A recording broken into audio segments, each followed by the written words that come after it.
High বন্ধুরা, শুভ সকাল। কেমন আছো সবাই? আশা করছি সকলে অনেক বেশি ভালো আছো। আমরাও না বেশ ভালো আছি। আর আজকে সকালটা শুরু করছি সকাল 5:30 থেকে। 5:30টার সময় উঠেই কিন্তু আগে আমি খাট বিছনাপত্রগুলো কোনো রকম করে গুছিয়েছিলাম। ঈশা যেহেতু শুয়েছিল তার কারণে ওরগুলো তুলতে পারিনি, ওরগুলোই খাটের উপরে থেকে গেছিলো, সেগুলোই আমি এখন তুলে নিচ্ছি। আর আগের দিন এক বোন আমাকে কমেন্ট করেছো যে ঈশা যখন খাটে থাকবে তখন যেন আমি ঝাড়ু না দিই, আর তার কারণে খাটটা আজ আমি ঝাড়লাম না। আর তোমাদের এই কমেন্টগুলো না মাথায় রেখে আমি কাজ করি। যে যেমনভাবে কমেন্ট করো ঠিক তেমনভাবেই আমি কাজগুলো করার চেষ্টা করি। আমি বলি না রোজকার ভিডিওতে, আমার ভিডিও দেখে যদি তোমরা কিছু শিখতে পারো তোমাদের কমেন্টের মাধ্যমে, আমি নিজেকে যদি একটুখানি কিছু শেখাতে পারি তার থেকে বড় পাওয়া আমার কাছে আর কিছু নেই। আর আমার কালকে যে ব্লগটা আমি আপলোড করেছিলাম সেখানে আমি বলেছিলাম যে আমার থেকে তোমাদের যদি কিছু প্রশ্ন থাকে অবশ্যই করতে পারো, প্রশ্নগুলোর উত্তর আমি দেব। আর কালকের ব্লগে সামার দাস আমাকে কমেন্ট করেছো যে তোমার খুব ভালো লাগলো তোমার ভিডিওটি।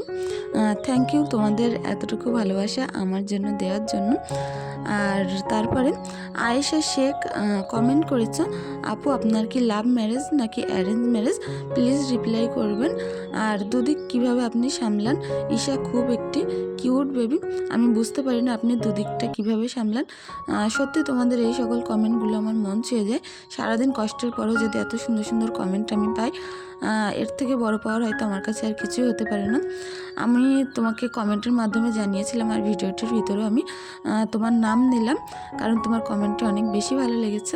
আমার অ্যারেঞ্জ ম্যারেজ, বাড়ি থেকেই আমাদের বিয়েটা ঠিক করেছিল, তারপরেই কিন্তু পুরো কাজ সম্পূর্ণ হয়। যাই হোক, আর ঈশাকে বলেছে খুব কিউট বেবি, অনেক অনেক অনেক ধন্যবাদ তোমাকে। দুদিকটা না অনেক বেশি কষ্ট করে আমাকে সামলাতে হয়। সকালের এই কাজকর্মগুলো প্রচুর বেশি ভারী পড়ে আমার উপরে। আর তারপরে তো দোকান খোলা আছেই।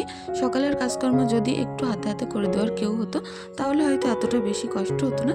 যাই হোক, শরীরটা ভালো থাকলে করে নেব, কোনো অসুবিধা নেই।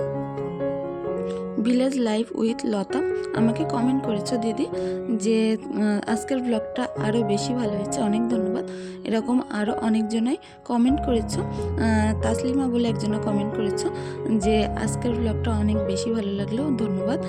আর একজন আমাকে কমেন্ট করেছো যার নামটা আমি ভালোভাবে বুঝতেই পারছি না আইটির ভিতরে, দিদি আমি স্টাডি করি আর তাই স্টাডির সঙ্গে তোমার ব্লগটা দেখার জন্য আমি পাগলের মতো অপেক্ষা করি। যেমন স্টাডি আমার কাছে ইম্পর্টেন্ট, তেমন তোমার ব্লগটা আমার কাছে অনেকটা বেশি ইম্পর্টেন্ট। এতটা বেশি ভালোবাসা দেওয়ার জন্য তোমাকে অনেক অনেক অনেক বেশি ধন্যবাদ। আর এরকমভাবে পাশে আছো প্রথম থেকেই। তোমার কমেন্টটা পড়ে আমি বুঝতে পারছি যে আমার প্রত্যেক দিনের ব্লগগুলো তুমি দেখো, সত্যি অনেকটা বেশি কৃতজ্ঞ তোমার কাছে আমি। ধন্যবাদ, ভালো থেকো। যাই হোক, এই সকল কমেন্টগুলো তোমরা আমাকে কালকের ভিডিওর মধ্যে করেছো, অনেক অনেক অনেক ধন্যবাদ তোমাদের সকলকে। যাই হোক, তারপরে আমি এখন পুকুরে সকল বাসনপত্র নিয়ে চলে এসেছি। আর এগুলো মাজছিলাম, সে প্রচুর বেশি জ্বালাতন করছিল। ওকে যতবার বলছিলাম সরে সরে দাঁড়াও, সরে সরে দাঁড়াও, হয়তো ততটা ধারে আসেনি, কিন্তু ক্যামেরায় খুব একটা মনে হচ্ছে অনেকটা ধারে চলে এসেছে। তারপরে আমি ওকে বকা দিচ্ছিলাম যে পুকুর ধার থেকে সরো, বাই চান্সের তো আর মান নেই। আর এই বদমাইশটা সবসময় পুকুর ধারে আসলে সবার আগে এসে দাঁড়িয়ে থাকে, আর এমনভাবেই বদমাইশ করতে থাকে, আমার পুরো পাগল করে দেয়। সারাদিন না একেবারে কি বলবো, ওর পিছনে ছুটতে বকতে আমার পুরো 2 পা যন্ত্রণায় ফেটে যায়। সারাদিন বলো কে কতক্ষণ ছুটতে পারে? এদিকে দোকানদারি করব দাঁড়িয়ে দাঁড়িয়ে, এদিকে যদি ওরকম খরিদ্দার আসে, সেলসম্যান আসে, তাদের সঙ্গে দাঁড়িয়ে দাঁড়িয়ে বকতে হয়, আর এর পিছনে তো চরকির মতো ঘুরতে হয় আমার সারাদিন। এভাবেই আমার দিনকালগুলো কাটে। যাই হোক, এরা হয়তো একটুখানি বড় হলে আমার কষ্টটা বুঝবে। আর অনেক সময় কি করে জানো তো, সকালবেলা যখন দোকানে যায় না একে কোলে করে নিয়ে ঈশাকে, তখন বলে মা কষ্ট হচ্ছে নেমে যাব, মা কষ্ট হচ্ছে নেমে যাব। যাই হোক, এভাবেই চলছে। বাসনপত্রগুলো আমি এখন সুন্দর করে উপর করে দেব। আর বাসনপত্রগুলো উপর করার সময় ভিডিওটি এমন হচ্ছে কেন তো কি জানি বুঝতেই পারছি না, পুরো ভোলা লাগছিল। তারপরে ব্যাগ বেডিং হাতে করে ঈশাকে কোলে নিয়ে এখন আমি চলে যাচ্ছি দোকানের দিকে। আর আমাদের গ্রামের পরিবেশটা দেখো, অনেকটা বেশি শান্ত। দোকানে এসে না আগে কালো জিরে ফোড়ন দিয়ে হাজব্যান্ডের জন্য কালো জিরে রসুন আর শুকনো লঙ্কা ফোড়ন দিয়ে একটু আলুর তরকারি করে নিলাম। আলুর তরকারিটা না প্রচুর বেশি মজা হয়েছিল, আর অল্প করেই করেছিলাম যেহেতু সিমরান খাবে না, সিমরানের আগেই খাওয়া হয়ে গেছে। হাজব্যান্ড খাবে আর আমি খাবো। আলুর সবজিটা আমার আজ কুলায়নি, হাজব্যান্ডের এতটা পছন্দ হয়েছিল। তারপরে ঈশার জন্য একটু দুধ দিয়ে সাবু রান্না করে নেব। সাবুগুলো আগে অনেকক্ষণ ধরে জাল করে করে ফুটিয়ে, এই মোটা মোটা সাবু না প্রচুর বেশি সময় লেগে যায় হতে। আর তারপরে ওদিকে সাবুটা সিদ্ধ হচ্ছে, ঈশাকে স্নান করিয়ে আনলাম। আর তারপরে ওর গায়ে হাত পায়ে সমস্ত জায়গায় তেল টেল মাখিয়ে রেডি করে দেবো, কারণ আজকেও পাশে একটা জন্মদিনের নিমন্ত্রণ পড়েছে আমাদের। আজ এই সপ্তাহভর না নিমন্ত্রণ করে আমাদের মোটে ফাঁকা নেই। আর ঈশা দেখো এদিকে এখন ডালিম খাবে বলে অনেকটা জ্বালাতন করছিল। এটা বেদানাই ছিল, কারণ কালারটা অনেক বেশি ডিপ কালার ছিল, খয়েরি কালার। আর খেতে না এতটা বেশি মিষ্টি ছিল। অনেক জায়গা থেকে অনেক রকম বেদানা কিনে আনা হয়, কিন্তু এই বেদানাটা পুরো আলাদা ছিল, দেখেই কিনতে ইচ্ছা করবে টকটকে রং। তারপরে বাড়িতে আসলাম, এসে ঈশাকে গুছিয়ে দিলাম, সিমরানকে গুছিয়ে দিলাম। সিম্পলি একটা শাড়ি পরে নিয়েছি, কোনো রকম কোনো কিছু পরিনি, যেমন বাড়িতে থাকি তেমনই। দোকান সামলে কার আর ইচ্ছা করে বলো বাড়ি এসে মেকআপ করতে। আর এই যে খাওয়াটা পুরো তোমাদের সাথে আমি কমপ্লিট করে দেখাতে পারবো না, এই নানপুরিটা দিয়েই শুরু করেছিলাম। এত লোকজন আমার মুখের দিকে তাকাতাকি করেছিল, ভিডিওটি করতেই পারিনি, বাদই দিয়ে দিতে হয়েছে। হাজব্যান্ডকে বললাম, হাজব্যান্ড তো ক্যামেরা কখনো কোনো সময় ধরতেই চায় না। তারপরে এখন দেখো ঘরের অবস্থা এমন হয়ে আছে, এখানে একটা তোলে ওখানে একটা ব্যাগরা এরকমই পড়ে আছে। আর তারপরে দোকান থেকে চাল, ডাল, তেল, আলু যেগুলো নর্মালি লাগবে সেগুলো নিয়ে চলে এসেছি, কারণ দুপুরবেলা যেহেতু নিমন্ত্রণ বাড়ি খেয়েছি, রাত্রেবেলা বাড়িতেই রান্নাবান্না করব। দেখো চালগুলো অল্প করে হাঁড়ির মধ্যে আমি ঢেলে নিলাম, আর ওদিকে সমস্ত রকম আলু, তেল যেগুলো আছে একটা পাত্রের মধ্যে তুলে রাখলাম। আর হাজব্যান্ডকে বললাম যে কি রান্না করব, বললো ডাল, আলু, ডিম টিম যা কিছু একটা করে নাও, রাত্রেবেলা যা হয় কিছু দিয়ে খাওয়া হয়ে যাবে। দুধটা জাল করতে বসিয়েছি, আর ওদিকে ভাতটা বসিয়ে দিয়েছি। তারপরে ভাবলাম দুধটা যখন উতলে গেছে, এপাশের ওভেনের এপাশের চুলোটায় দিয়ে দেয়, তা না হয় ওপাশে হতে গেলে অনেকটা বেশি লেট হয়ে যাবে। ঘরের মধ্যে এসেছিলাম, এসে ঈশার গায়ে না প্রচুর জ্বর ছিল, তার মধ্যেও খেলাধুলো করছিল, কোনো রকম সোয়েটার টোয়েটারও কিন্তু পরে না। তারপরে ওকে একটু ওষুধ খাইয়ে দিচ্ছিলাম, যে যাতে সর্দির কারণে জ্বরটা হয়েছে না, সর্দিটা যেন একটু কম থাকে, তার কারণে ওষুধটা খাইয়ে দিয়ে এখন আমি আরও বাদবাকি কাজগুলো কমপ্লিট করে নেব। সারাদিন না বলি না, যতই নিমন্ত্রণ বাড়ি নিমন্ত্রণ থাকা যায়, তা আমার কাজের শেষ সীমা কখনোই হয় না। অনেকগুলো জামাকাপড় না নোংরা হয়ে গেছে, যেগুলো উঠে 2-3 দিন পরা হয়েছে। আর আজ বিকালে হাজব্যান্ডের সঙ্গে একটু এক জায়গায় গিয়েছিলাম দরকারে, সেখান থেকে যে সকল জামাকাপড়গুলো পরে বাড়িতে এসেছিলাম সেগুলো আমি এখন একটু পরিষ্কার করে কেচে দিতে হবে, তার কারণে আলাদা করে রেখে দেব। এখন তো অনেক রাত হয়ে গেছে, প্রায় 9:30 বেজে গেছে, এখন আর কোনো রকম কাঁচা ধোয়ার টাইম নেই। এরপরে কিন্তু আমার আরও যে সকল কাজকর্মগুলো আছে, ভিডিও এডিটিং করা, আরও বিভিন্ন রকম কাজকর্ম, ঈশাকে ঘুম পাড়ানো, সিমরানকে ভাত দিয়ে খাওয়াতে হবে, খাওয়া হয়ে গেলে আবার ওর পড়াগুলো নিতে হবে, এরকমভাবে আমার চলতে থাকবে সেই রাত 12টা-1টা পর্যন্ত।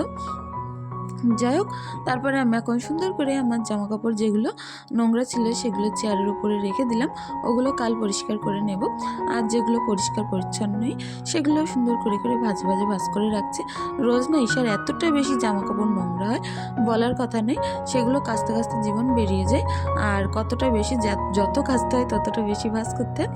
যাই হোক বন্ধুরা, আজকের ভিডিওতে তোমাদের কাছে একটাই কথা বলতে চাই, যদি আমার ভিডিওটি দেখে সামান্য ভালো লেগে থাকে তোমাদের, প্লিজ একটি লাইক, একটি কমেন্ট করে দিয়ে যাও। আর যদি বেশি কিছু ভালো লেগে থাকে, প্লিজ চ্যানেলটি সাবস্ক্রাইব করে পাশে থাকতে পারো। যারা আগে থাকতেই সাবস্ক্রাইব করে রেখেছো তাদেরকে তো অসংখ্য ধন্যবাদ। আর আমার এই কাজগুলো দেখার পরে তোমরা যে এতটা সুন্দর সুন্দর কমেন্ট করো, তার কি বলবো, তার জন্য অনেক বেশি কৃতজ্ঞ আমি তোমাদের কাছে। এখন দেখো ঘরটার ভিতরে চলে আসলাম, আবারও খাটটা একটুখানি ঝেড়ে নিচ্ছি। বাচ্চা কাচ্চা ছোটো থাকলে না যতই টান টান করে গোছাও না কেন, তোমার বিছনা কখনোই টান টান থাকবে না, এরকমই অবস্থা আমার। আর সবসময় এটা তুলছি, ওটা তুলছি, তারপরেও দেখো জিনিসপত্র ঘরের যে মেঝে থেকে উঠবেই না, সব সময় কিছু না কিছু একটা পড়েই আছে। এই বান্দা তো সবসময়ই ঘরে যে কি ফেলা যায়, কি নষ্ট করা যায়, কি খারাপ করা যায়। সিমরান না ছোটোবেলা থেকে একটু অন্যরকম ছিল, কোনোদিন জিনিসপত্র নষ্ট করতো না। আর আমার ছোটো মেয়ে ঈশা, ওর কথা তো বাদই দাও, সব সময় ভাঙচুর করতে আছে। আমার এই যে ফোনটা যে কতবার আসার মেনে মেরে ফেলে দিয়েছে, তার কোনো বলার কথা নেই। যে ফোনটা দিয়ে আমি ব্লগ করে থাকি তার অবস্থা অনেকটা বেশি খারাপ, কারণ ভেঙে ভেঙে ফেলে ফেলে ফেলে ফেলে এর কাজ টাজগুলো পুরো একেবারে চুরচুর করে দিয়েছে। তারপরেও যেহেতু একটাই ফোন আছে বাড়িতে, একটু সেভ করে ওকে আমি দিই। বাচ্চা কাচ্চা যেটা জেদ করে সবসময় না দেওয়াই উচিত। আমিও চেষ্টা করি যে কিছুক্ষণ না দিয়ে অনেকক্ষণ ধরে কান্নাকাটি যদি করে তারপরেই ফোনটা হাতে দেওয়ার জন্য, কারণ এই ফোনটা ভেঙে গেলে আমার ব্লগ এখানেই বন্ধ হয়ে যাবে। যাই হোক, এখন সুন্দর করে আমার বারান্দা টারান্ডাগুলো ঝাড়ঝুড় দিয়ে গুছিয়ে নিচ্ছি। এর মাঝখানে যে ভাতটা বসে এসেছিলাম, ভাতটাও কিন্তু উতলে পড়েছে, আর গ্যাসটা আমি অফ করে দিয়েছিলাম। আর আরও বাদবাকি কাজকর্ম আছে, সেগুলোও চেষ্টা করব তোমাদের সাথে শেয়ার করতে। এই ভাতগুলো ছিল কালকের ভাত, পান্তা ভাত। এগুলো না একটু খারাপ খারাপ হয়ে গেছিলো দুপুরবেলা, যেহেতু বাড়িতে খাওয়া হয়নি, ভাতগুলো থেকে গেছিলো, পানি দিয়ে রাখলাম। সকালবেলা মুরগিদেরকে ভালোভাবে দেওয়া যাবে, তা নয় কিন্তু ভাতগুলো নষ্ট হয়ে যাবে। যাই হোক, আজকের ভিডিওটি আর বেশি দূর হয়তো বাড়াতে পারবো না। আর ভাতটা একটুখানি উপর করে দিয়ে তরকারিটাও আমাকে রান্না করে নিতে হবে। অনেকটা বেশি রাত হয়ে গেছে, ঈশা জ্বালাতন করছিল আমার পিছনে পিছনে, অনেকক্ষণ ধরে দাঁড়িয়ে দাঁড়িয়ে ঘুরঘুর করছিল। ওরও তো ছোটো মানুষ, কতক্ষণ দাঁড় করিয়ে রাখবো, তার কারণে একটু কোলে নিয়ে দাঁড়িয়ে দাঁড়িয়ে কাজগুলো করছিলাম। ভাতটা টিপে দেখছিলাম এখনও পর্যন্ত অনেকটাই বেশি শক্ত আছে, এক্ষুনি উপর দেওয়া যাবে না। আর ঈশা আমাকে চাতক পাখির মতন চুপ করে দাঁড়িয়ে দাঁড়িয়ে এরকমই কিন্তু দেখতে আছে আর কলা খাচ্ছে। যাই হোক, আজকের ভিডিওটি এখানেই শেষ করছি।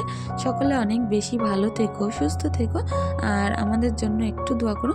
তোমাদের জন্য অনেক বেশি দোয়া, ভালোবাসা, আশীর্বাদ সব কিছু রইল আমার তরফ থেকে। ভুল ত্রুটিগুলো ক্ষমা সুন্দর দৃষ্টিতে দেখার অনুরোধ রইল। ধন্যবাদ।